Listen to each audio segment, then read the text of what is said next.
Today, our mission is to get right into the heart of, well, probably the biggest event shaping the cinematic universe right now.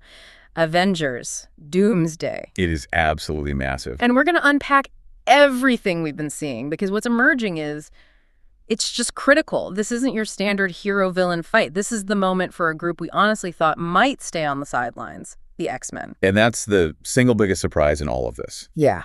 We are looking at a full-blown existential crisis. It demands, really close look at the sheer scale of the destruction and, more importantly, these impossible alliances that are starting to form. Impossible is the right word. Yeah. If you take only one thing away from this, it has to be the absolute necessity of unity just to even have a chance against Dr. Doom. The stakes from the very first frame are just as high as they can get. And you feel that tension immediately. It's even auditory. The second you're presented with this, you get the phrase, "The X-Men will return in Avengers Doomsday." And right underneath it, this chilling sound. It's a clock. The doomsday clock ticking. That sound alone is a warning. It's telling you we're literally running out of time, and the X-Men are at the absolute epicenter of it all. So let's start where the destruction did. To really get the trauma of it all, you have to start at the expansion. The Xavier School. Of course. And the first shots we're seeing aren't of a battle. It's the aftermath. It's a total defeat. You see the school nameplate, that iconic sign, just lying on the ground, broken. It's such a gut punch. It's a symbol that the dream, that safe haven is just, it's over. It's gone. And it feels like they want you to feel that pain first. And right after that, we get confirmation of who's left standing in the rubble. There's this blurry shot of a figure, and then it clears up. And it's devastating. You see a wheelchair, and it's not just any wheelchair. It's marked with a very clear X. So we know it's Professor X, it's Charles, he's the key survivor, and he's just sitting there surrounded by fire and the ruins of his life's work. But there's no time to dwell on the tragedy. It pivots so fast, it's almost a statement in itself, A declaration that survival means you have to do something radical.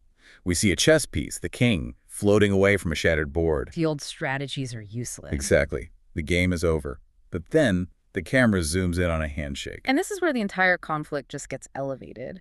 We see the two great rivals, Patrick Stewart's Professor X and Ian McKellen's Magneto, joining forces. It's so jarring to see. It is. And look at them. Charles is in these normal, almost hastily thrown on clothes. He's got that Einstein hair.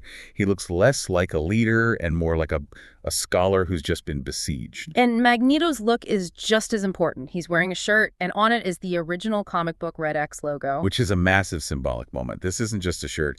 Eric Lenscher, the man who was always the adversary, is now wearing the uniform of the very community he fought against. So that handshake between these two brothers who have been in conflict forever, it just signals how absolutely desperate things have become. And it's even bigger than them. The message seems to be that both brothers are here, and now they will wreak havoc. And they're doing it alongside, 36 different communities. Wait, 36? What does a number like that even mean? I mean, that number tells you the scope of what Doom has done. This isn't limited to Earth. It's not just about mutants. 36 communities implies every corner of the universe is affected. Street-level heroes, cosmic empires, maybe even mystical realms. So every single faction is being pulled into this. Every single one. Yeah. And if that wasn't enough, this whole sequence opens with this piece of dialogue that just defines the entire philosophical core of the fight. It's Magneto's voice. And there's this piano cue, you can't miss it. It's a throwback to the X-Men 97 theme. Absolutely. And he says, "Death comes for us all. That's all I know for sure. But the question isn't, are you prepared to die? The question is, who would you be when you close your eyes?" Wow. That's heavy. And when you put that quote next to the destroyed mansion in that handshake, it changes everything. It really does. This is no longer a conversation about hope or strategy. Right. It's about defining yourself when you're facing total annihilation. Magneto, who can be a nihilist, is forcing Charles, the eternal optimist, to face the end.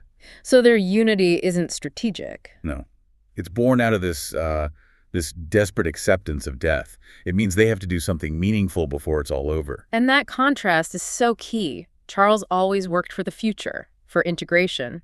Magneto is all about preserving the present, even if it means conflict. And now Charles is sitting in the ruins of his dream, forced to take Eric's hand, and listen to that. It just proves Doom has pushed them all past the breaking point. So if that's the desperation that brings them together, we have to talk about what caused it, the enemy. Exactly. The second you see what did this, all that old trauma for mutants just comes rushing back. You see these giant, menacing robot feet. And they are, without a doubt, Sentinel Doombots. Doom is a master strategist. This is psychological warfare. He is weaponizing the single most damaging threat the mutants have ever known. It's not just a generic robot army. Not at all. They look like Sentinels, the symbol of mutant persecution. But they're integrated with Doom's tech, his intellect. It's a direct reference to the trauma from things like X-Men 97. He knows exactly how to break them down. And that threat, it sets the stage for one of the most critical visuals we see. Cyclops. We see James Marsden's Cyclops in a perfect comic-accurate suit. He's in this riverside forest area, looks like some kind of outpost that's now a war zone. And he's not fighting anyone. He's on his knees. He's defeated. This isn't a tactical retreat. This is just, it's deep emotional failure. He lives completely frustrated. This is him at his absolute lowest. And that moment is just so raw. He rips off his ruby quartz visor, the one thing that contains his power, his discipline, and he just unleashes. A full blast of heat energy straight into the sky. It's not aimed at anything. It's not strategic. It's pure, uncontrolled agony and failure. The leader of the X-Men has lost. His discipline is shattered. And we put that visual, Cyclops' frustration, together with what we saw earlier, Magneto protecting young mutant kids. The picture gets very clear. The United Front failed. It failed spectacularly in this first phase. They may have saved some children, but they lost the battle. They lost their home. They're beaten. So I wonder then if we can read that unification moment a little differently. Maybe Cyclops and Magneto did save the kids in the forest from the Doombots. Okay. But they failed to save the mansion, and that's what breaks Cyclops. So they only go to Professor X after that, after they know they've been strategically defeated. They're uniting not from strength, but from this final, desperate hope that maybe, just maybe, together they can win. That's a really crucial distinction. Because whether they unite in defeat or in renewed hope, the main takeaway is the same. Individual heroism is not enough. Doom's strategy is designed to break them apart. Exactly, to overwhelm these separate pockets of power. And that forces this assembly, this team-up they never saw coming. Which brings us to the endgame. Right, so if Charles, Eric, and Scott even working together couldn't stop this initial defeat, what is Dr. Doom actually trying to do? What requires this level of devastation across 36 communities? Well, the prevailing theory is that Doom's goal isn't just political domination, though his ego is a part of it. He seems to be moving through different universes, fighting heroes to harness something. Harness what? It could be multiversal energy, it could be some specific object. Yeah. Or maybe it's the unique power signatures of the heroes he's beating. And yes, given Magneto's actions, capturing children seems to be a real and very grim secondary goal. Which suggests he needs raw mutant power, or maybe specific young variants for something. Precisely. And the big implication is that one world's Avengers or one world's X-Men just isn't enough to stop him. The early losses prove that. The destroyed mansion, Cyclops on his knees. Doom is winning because the heroes are fighting separately, universe by universe. They can use every trick in the book, but they still won't be able to defeat him. Not as long as they're stuck in their own little boxes. Which brings us to this radical assembly theory. If fighting alone fails, the only next step is a massive multiversal team-up. But it's not going to be simple. Anything but. The idea is that heroes we know, and totally random variants we don't, will start assembling in one world. But the twist, and this is the fascinating part, is that they won't start out as allies.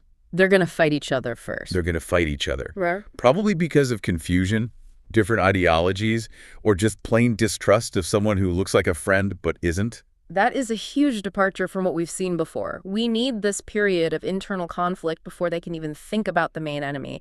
And some of the rumored matchups, they give you a real taste of the crossover chaos. Oh, yeah. We're talking Mr. Fantastic versus Nightcrawler, Shang-Chi versus Gambit, Yelena versus Mystique. And you have to look at these pairings, because they're not just fan service.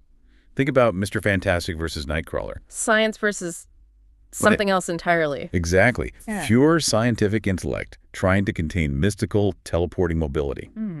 Reed Richards, who wants an equation for everything, facing Kurt Wagner, who breaks the laws of physics just by existing. That's a deep ideological clash right there. Or Shang-Chi, who is all about discipline and control with the 10 rings. against Gambit, whose power is pure chaotic kinetic energy. Control versus chaos. Yeah. You can see how, without any context, they'd see each other as a threat, not an ally. And then there's the big one, Captain America versus Cyclops. Arguably the most significant. Cap is the ultimate disciplined soldier, strategic defense, moral clarity. And Cyclops, like we said, is at his lowest point. He's frustrated, fueled by raw, uncontrolled power because he just lost everything. So if they meet, it's not just a physical fight. No, it's a fight over the philosophy of leadership. How do you handle a defeat that crushing? So that friction, that test, is actually part of the process. These little fights aren't just filler. They are the crucible needed to forge the team that can actually stand up to doom. It makes sense of the destruction we saw at the beginning. The defeat of the X-Men wasn't just for drama. It was the failure of a closed system. And that failure forces this messy, chaotic, but absolutely necessary assembly of the multiverse. The X-Men took the hit to kick the whole thing off. So wrapping this up, what does this all mean for you as you're looking forward to Doomsday? Well, the X-Men are central. They're not a side story. They're destroyed home, Cyclops' frustration. It all confirms the existential stakes for everyone. The imagery is just so powerful. The rivals uniting, the Sentinel Doombots, it elevates the X-Men into these tragic figures who failed on their own, but in doing so, forced the ultimate team up. It totally repositions them. They're the ones who show everyone else the cost of fighting Doom alone. Which leaves us with a final question, a consequence to think about. If this assembly theory is right, why do the heroes have to fight each other first? Is it just the chaos of throwing random, untrusting variants together like a sorting process? Or is there a deeper reason for those rumored fights? Is the conflict itself a requirement, a test? Does the ultimate force needed to save everything, from all 36 communities on down, have to be tested against itself before it can stand against the person who caused all this? The doomsday clock is ticking, but maybe the most dangerous enemy at first is the heroes themselves. We'll leave you to think about that.